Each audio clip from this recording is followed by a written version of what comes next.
अगर भगवत गीता समझना है तो लाओ त्सु को पढ़िए। लाओ त्सु को समझना है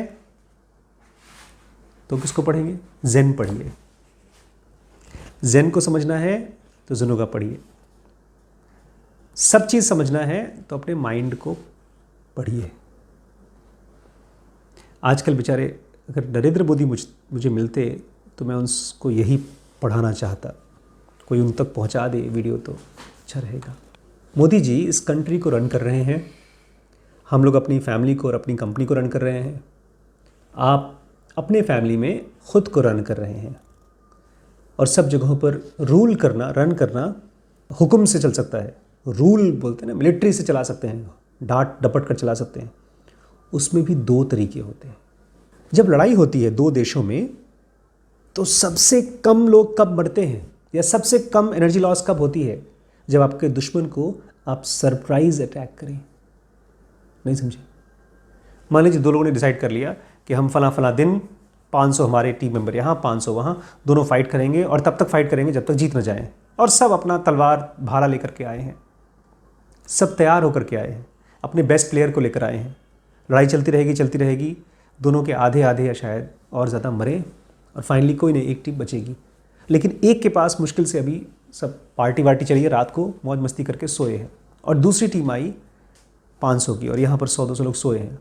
सरप्राइज़ अटैक किया, शायद मारने की ज़रूरत नहीं पड़ेगी, तलवार दिखा दिया, लोग अपने आप गिव अप कर देंगे क्योंकि वो रेडी है नहीं।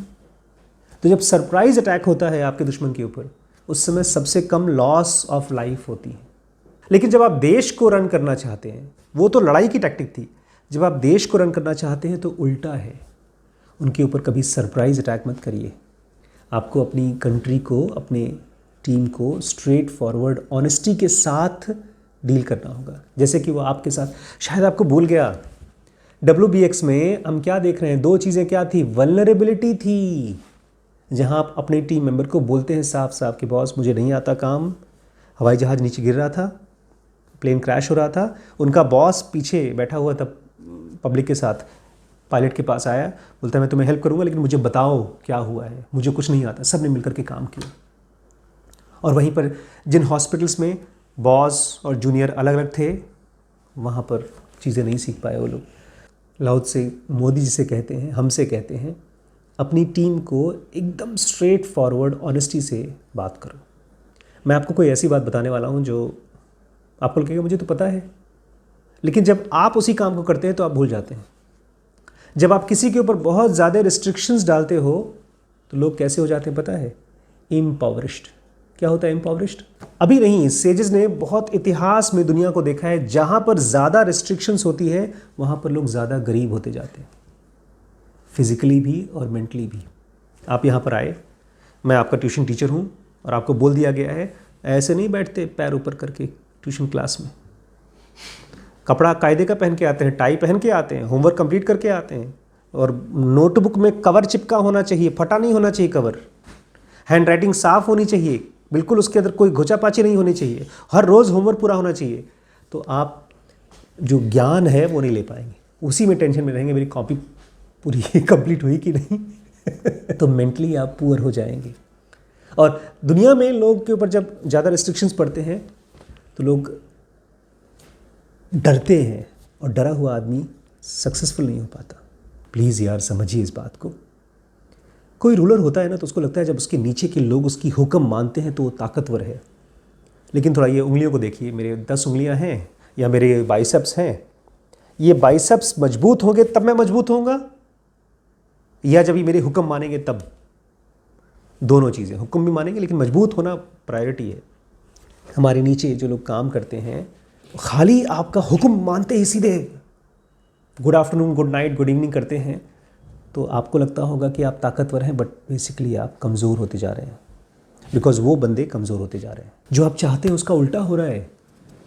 यही तो बाहुबली में दिखाया था। भल्लाल देव को उसकी पब्लिक पसंद करती थी नहीं। मैंने कहा ना, जब आप इस बात को सुनेंगे आपको लगेगा तुमको पता है, लेकिन जब आप अपने घर पहुंचेंगे और आपका भाई आपसे बोलेगा भाई थोड़ा सा मुझे फ्रीडम दे दो, मुझे प्लीज़ थोड़ा सा आराम करने दो, परेशान ना करो, आप बोलेंगे चुपचाप जा काम कर, मैं बोल रहा हूँ बड़ा भाई मैं हूँ। उस समय सब भूल जाएगा। इसको लाओ से बड़े सिंपल भाषा में कहते थे, जब लोगों के पास ढेर सारे शार्प वेपन्स होते हैं तो देश और क्योटिक हो जाता है। आजकल दुनिया में हमारे ख़ास तौर से हमारे देश में यही चल रहा है। जब लोग ट्रिक्स यूज़ करते हैं एक दूसरे को छलाने के लिए तो अजीबोगरीब चीज़ होती है, जो चाहते हैं वो नहीं होती, अजीबोगरीब चीज़ होती है। जितनी ज़्यादा गवर्नमेंट लॉज निकालेगी उतने ही ज़्यादा चोर होते हैं, निकलते हैं, उतने ही ज़्यादा डकैत निकलते हैं, क्योंकि उनको रूल दिखाई दे गया। जैसे ही रूल दिखाई दे गया अगला काम क्या करना है, रूल तोड़ने को कैसे खोजें। लाओ से कहा करते थे, मेरे घर में तो चोरी होती नहीं, क्योंकि मैं कुछ सामान रखता ही नहीं चोरी होने वाला, दरवाज़ा ही खुला रखता हूँ मैं।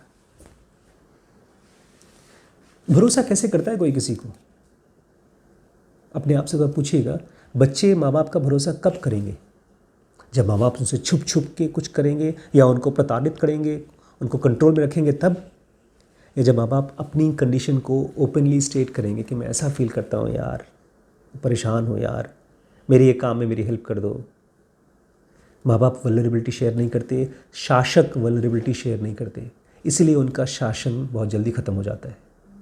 इसका सोल्यूशन दिया है लाओ त्से ने, क्योंकि ये जो मैं कह रहा हूँ ना कि लोग शासन करते हैं, आपको लगता होगा आपके ऊपर नहीं होता, या अगर आपके ऊपर अप्लाई करता है तो आपके माँ बाप के ऊपर, वो हमारे ऊपर शासन करते हैं, हम कभी नहीं करने वाले। लेकिन जैसा आपके साथ हुआ है वैसे ही आप भी नीचे वालों के साथ करेंगे। क्यों? क्योंकि हम सब अनकॉन्शियसली सीखते हैं, कॉन्शियसली बहुत कम लोग सीखते हैं।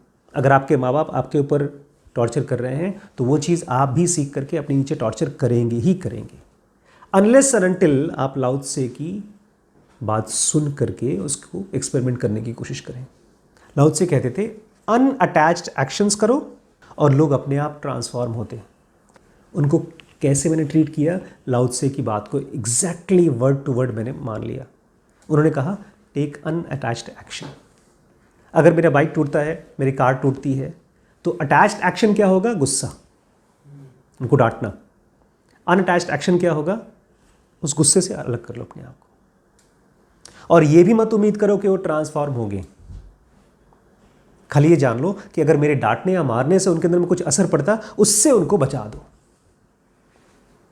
वो मैंने कर दिया और मैं देख रहा था चीज़ें बदल रही हैं, गुस्से कम हो रहे हैं, डर कम हो रहा है बच्चों का। जब कोई गलती करता है, ये चीज़ तो मैं पता नहीं कितनी बार कितने लोगों से कहूँगा फिर भी नहीं थकूँगा, और फिर भी लोग भूल जाते हैं। जब कोई गलती करता है लेकिन काम कर रहा है, तो उस समय उस चीज़ को देख लो और चुप हो जाओ। लोग उल्टा करते हैं, गलती पे याद दिलाते हैं तुमने गलती की है, गलती की है। उस बंदे को बेचारे को सही सोचने का मौका ही नहीं मिलता, उसको खाली गलती गलती याद आती है।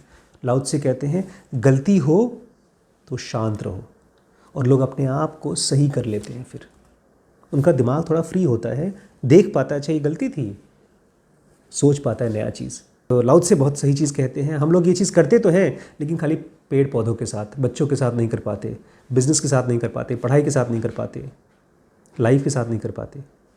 बोलते हैं मैं इंटरफेयर नहीं करता, इसलिए चीज़ें अपने आप ग्रो होती जाती हैं। एक बीज को डाल करके हम लोग क्या करते हैं? कुछ नहीं करते, उसको छोड़ देते हैं, इंटरफेयर नहीं करते उसकी ग्रोथ के साथ, और वो अपने आप को एनरिच करता है, उसमें जड़, पौधे, पत्तियाँ, फल बनाता है। लेकिन कैसे? लाओ त्से कहते हैं आई डू नॉट इंटरफेयर।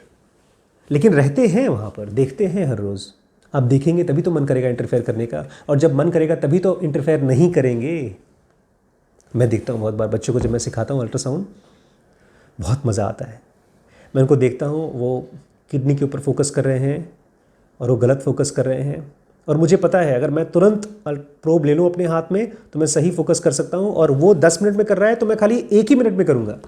और मन भी करता है उठ करके इंटरफेयर कर दूँ, लेकिन उसका 10 मिनट से क्या कर रहा है? वो अपने आप को एनरिच कर रहा है।